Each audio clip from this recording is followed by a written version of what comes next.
Selamat datang kembali. Hari ini kita akan bongkar materi yang Anda bagikan, buku Generating Product Ideas dari Artyom Dashinsky. Iya, spesifiknya kita akan fokus ke bagian terakhir dari kerangka kerjanya, yaitu bagian 4, model. Ini bagian yang asyik banget karena idenya bukan lagi soal mengamati atau meniru kompetitor, tapi soal meminjam cetakan sukses. Cetakan sukses ya? Iya, entah itu model bisnis, tujuan dasar manusia, atau jenis produk, lalu menerapkannya ke area yang sama sekali baru.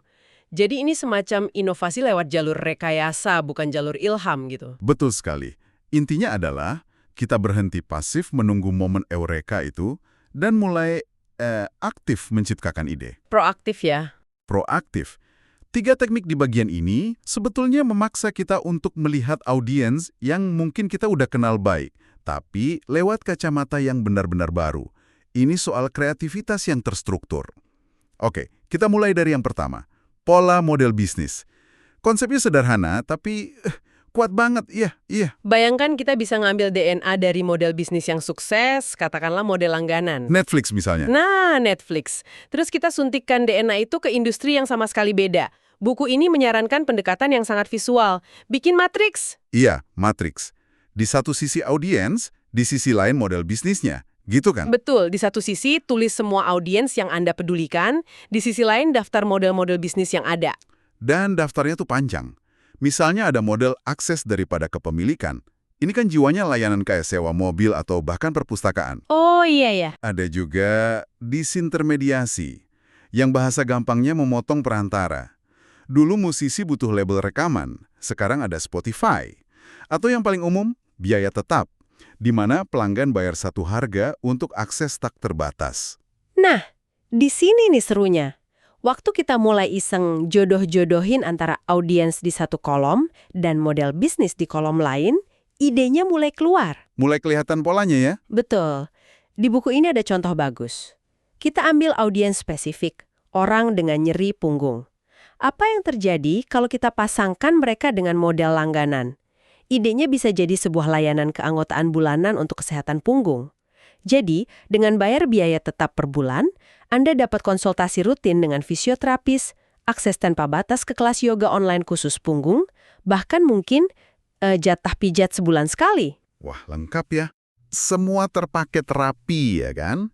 Nah, insight kuncinya di sini adalah mengubah masalah yang tadinya episodik dan tak terduga, tiba-tiba punggung sakit, menjadi solusi yang berkelanjutan dan bisa diprediksi. Oh, jadi bukan cuma soal fisiknya, tapi juga soal kecemasan biayanya ya? Tepat.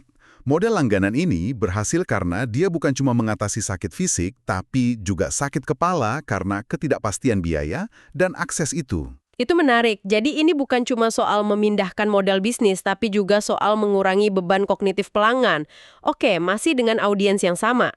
Orang dengan nyeri punggung. Gimana kalau kita pasangkan dengan model sewa daripada beli? Ini juga memecahkan masalah besar. Alat-alat terapi punggung yang canggih itu kan mahal banget. Betul, bisa belasan juta. Nah, Anda nggak mau kan beli alat semahal itu cuma buat tahu ternyata nggak cocok? Jadi idenya layanan penyewaan alat-alat terapi. Anda bisa coba kursi pijat canggih selama sebulan, atau alat traksi punggung selama 2 minggu, lalu kembalikan. Jadi bisa coba-coba dulu tanpa komitmen besar. Persis. Ini memungkinkan orang bereksperimen tanpa harus keluar modal besar di awal. Saya langsung kepikiran, tapi apa nggak berisiko buat perusahaannya? Gimana kalau alatnya rusak atau nggak kembali? Tentu ada risiko. Dan disitulah model bisnisnya harus pinter. Biasanya diatasi dengan sistem deposit atau asuransi atau bahkan model rent to own. Tapi inti idenya tetap sama, menghilangkan hambatan finansial untuk mencoba solusi. Oke, masuk akal. Nah, ada satu contoh lagi dari sumbernya yang beda. Audience, coba kita ambil pesepeda dan pasangkan dengan model biaya tetap. Oke, pesepeda. Biaya tetap. Mungkin semacam asuransi sepeda all-in-one? Persis. Dengan satu biaya bulanan yang flat, Anda dapat perlindungan lengkap.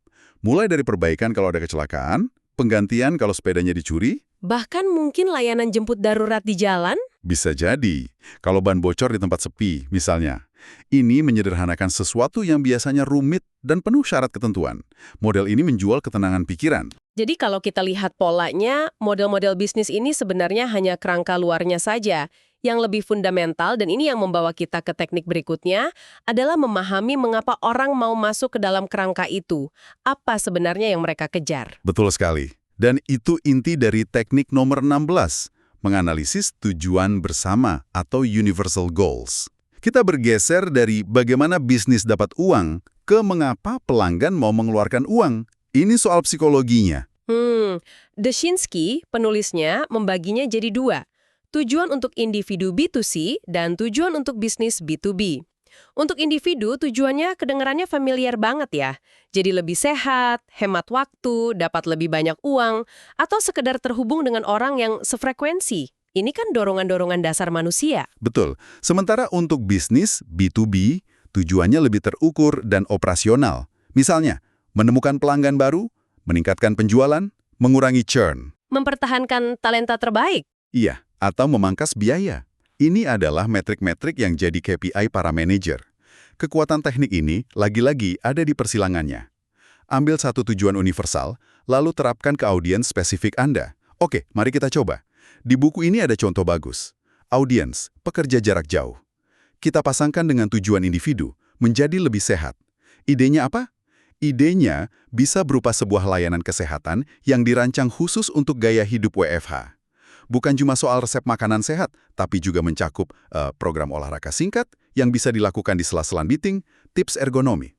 Bahkan sampai latihan mata gitu ya. Betul, latihan mata untuk mengurangi ketegangan karena menatap layar seharian. Ini solusi yang sangat relevan dengan masalah yang muncul akibat tren kerja baru ini kan? Saya jadi teringat beberapa teman saya yang kerja remote, mereka benar-benar ngeluhin soal postur dan mata lelah. Ide ini kayaknya bakal laku keras. Pasti. Nah, itu kan dari sisi B2C. Kalau dari sisi B2B-nya gimana? Ambil audiens perusahaan jarak jauh, pasangkan dengan tujuan bisnis mempertahankan talenta. Ini masalah besar buat perusahaan remote. Karyawan sering merasa terisolasi dan cemas soal jenjang karir mereka. Oh, iya kurang kelihatan progresnya ya. Bener. Jadi, idenya bisa berupa sebuah platform software yang membantu perusahaan membangun rencana pengembangan karir yang transparan dan terstruktur untuk setiap karyawan remote-nya. Platform ini bisa melacak kemajuan, merekomendasikan kursus online, dan menghubungkan mereka dengan mentor. Jadi ini bisa jadi benefit yang kuat banget ya buat menarik talenta? Betul. Untuk menarik dan mempertahankan talenta terbaik di era kerja jarak jauh. Ini menarik. Karena produknya bukan cuma menyelesaikan masalah operasional perusahaan, tapi juga masalah emosional karyawannya. Contoh terakhir dari buku ini spesifik banget. Audiensnya penulis independen dan tujuannya meningkatkan interaksi media sosial.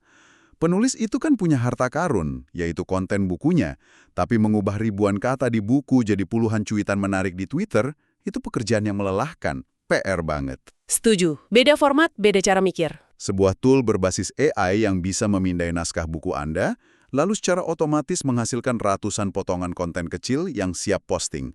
Bisa berupa kutipan terbaik, pertanyaan provokatif, atau infografis sederhana. Wah, jadi semacam mesin marketing otomatis buat penulis ya? Itu dia. Oke, dari 3 contoh itu, benang merahnya adalah bagaimana masalah yang sangat umum, kesehatan, karir, promosi, menjadi ide produk yang sangat tajam dan bernilai ketika kita fokus pada satu audiens yang spesifik. Benar. Nah, setelah kita punya struktur bisnis dan motivasi manusianya, potongan puzzle terakhir adalah bentuk solusi atau produknya itu sendiri. Tepat. Dan itu membawa kita ke teknik terakhir di bagian ini, teknik #17, yaitu model produk. Model produk. Ini sedikit beda.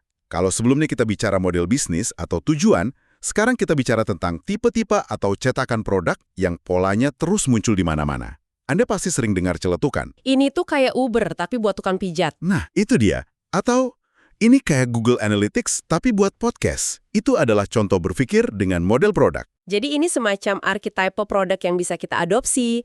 Buku ini mengidentifikasi beberapa model yang kuat. Salah satunya kit DIY atau do it yourself. Iya, model ini kan intinya memberikan semua bahan dan instruksi supaya orang bisa bikin sesuatu sendiri. Kita lihat ini di mana-mana, dari kit merakit bir, bikin sabun, sampai merangkai terarium. Dan itu laku karena ada rasa pencapaian ya kalau bikin sendiri. Betul, ada alasan psikologisnya. Model lain yang sangat relevan hari ini adalah produk kurasi. Di dunia yang opsinya nggak terbatas, kita sering kewalahan.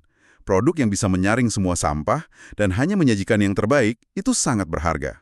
Contohnya kayak newsletter yang tiap hari cuma merekomendasiin satu buku, gitu ya? Bisa. Atau situs yang isinya cuma produk-produk berdesain keren yang dijual di Amazon. Kurasi adalah sebuah layanan di tengah lautan informasi. Saya suka banget model yang ini, memproduktifkan layanan birokrasi. Coba pikirin, proses yang ribet, mahal, dan bikin pusing yang kita semua benci. Ngurus pajak. Nah, Ngurus pajak, bikin surat wasiat, atau klaim kompensasi delay pesawat. Model ini mengambil proses-proses menyebalkan itu dan mengubahnya jadi layanan digital yang simple, murah, dan gampang diakses. benar. Perusahaan-perusahaan ini pada dasarnya menjual penghilang sakit kepala. Dan sekali lagi, keajaiban terjadi saat model-model ini kita kawinkan dengan audiens spesifik. Oke, kita lihat contohnya. Ambil model alat perbandingan. Gabungkan dengan audiens penyewa coworking space. Hasilnya apa? Sebuah situs web yang memungkinkan Anda membandingkan berbagai coworking space. Tapi bukan cuma soal harga dan lokasi, Anda bisa bandingkan berdasarkan tingkat kebisingan rata-rata, jenis komunitas di dalamnya, kecepatan Wi-Fi. Bahkan kualitas kopi yang mereka sajikan. Iya, sampai sedetil itu. Ini memecahkan masalah riset yang menghabiskan banyak waktu bagi para freelancer dan startup kecil.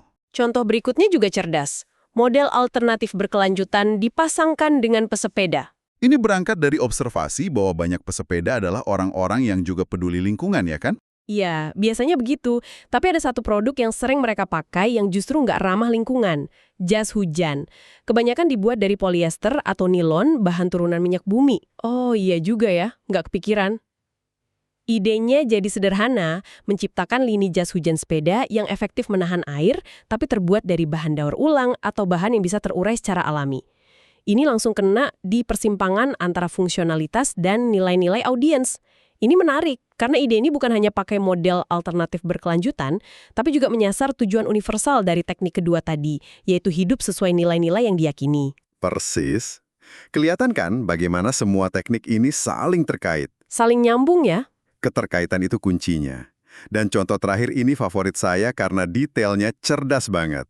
Model kit DIY dengan audiens pengunjung gym. Banyak orang kan minum smoothie atau protein shake setelah olahraga. Tapi nyiapinnya itu repot. Bener, harus potong buah, takar bubuk protein, lalu cuci blender. Kadang malah lebih capek dari olahraganya. Atuh chef buat smoothie siap pakai? Semua bahan sudah ditakar dan dikemas dalam kantong yang bisa dimakan.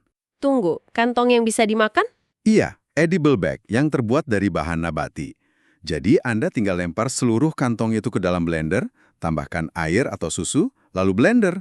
Nggak ada sampah plastik, nggak perlu menakar, super cepat. Wah, itu cerdas banget.